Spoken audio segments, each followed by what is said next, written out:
Northern Pikes has signed a recording contract with London-based Virgin Records. Today, members of the group were back in Saskatoon for the holidays. John Krupe reports.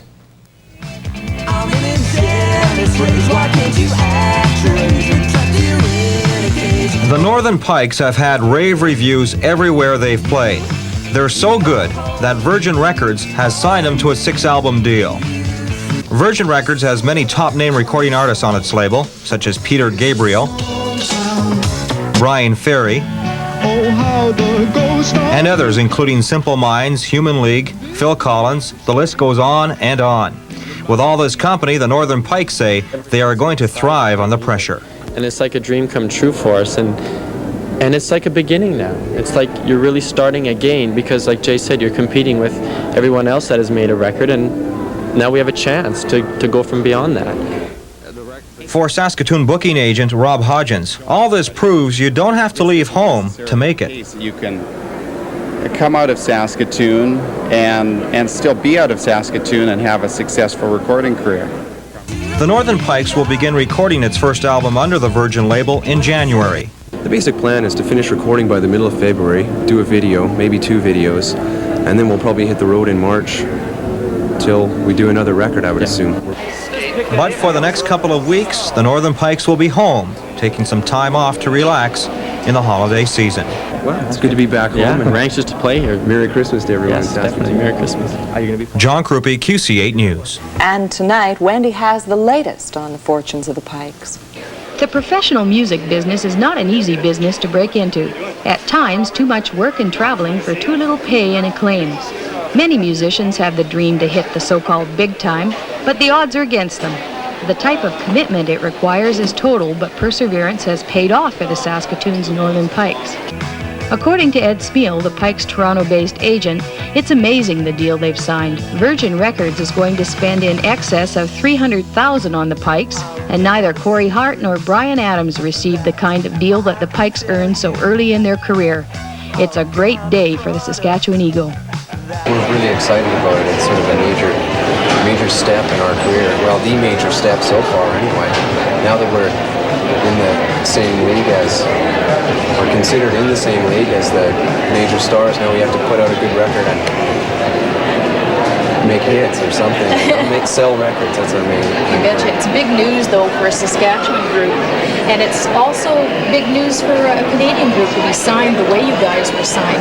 It takes quite a while. It's not just an easy process because they do invest a lot of money in the groups that they sign, and they treat them very well. And they try to successfully help them. It's like a courting process. Yeah. When you start first initially talking with a record company, it's like it takes quite a while back and forth, and then once they make a concrete offer, then the managers have to go back with something else, and there's a process of negotiation that goes on between the two parties, the band and the record company, and in the end you get a deal that's hopefully agreeable to everyone. Fraser Hill is a very well-known record producer. You've come to his attention. How did that come about? Well, I guess we sent a demo tape out to a number of agencies and also copies of our independent records, and that was about last September of '85.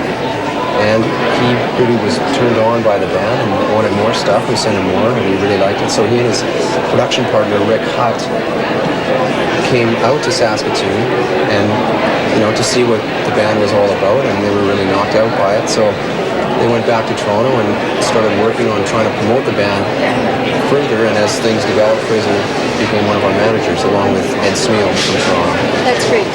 You were saying that you did produce 2 albums locally here out of Saskatoon, out of Studio West. Studio West, yeah. With a local producer by the name of Mitch Barnett. Yes, and they turned out really well. I mean, that was the making of both those records was a major step in us getting our record deal, I think, because by doing independent recording, you're proving yourself to the record company that you want to do it badly, and you're willing to get your name out by doing it on your own. So what would your advice be then to a local group, a group from Saskatchewan, if they wanted the kind of success ratio that you seem to have achieved?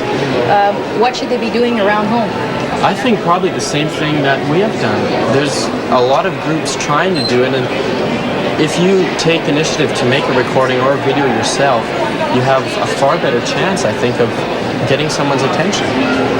I think you've got to go and you've got to play anywhere and everywhere. That's what we did for the first year we were together. We did all the clubs in the West and just, you know, got used to what it's like on the road. It's just a whole bunch of things amalgamated together. I think you need to know what it's like to travel and play a lot. It tightens the band up, and then I'd say try and scrape together some money from somewhere, do an independent recording and send it everywhere you possibly can, and just keep on playing.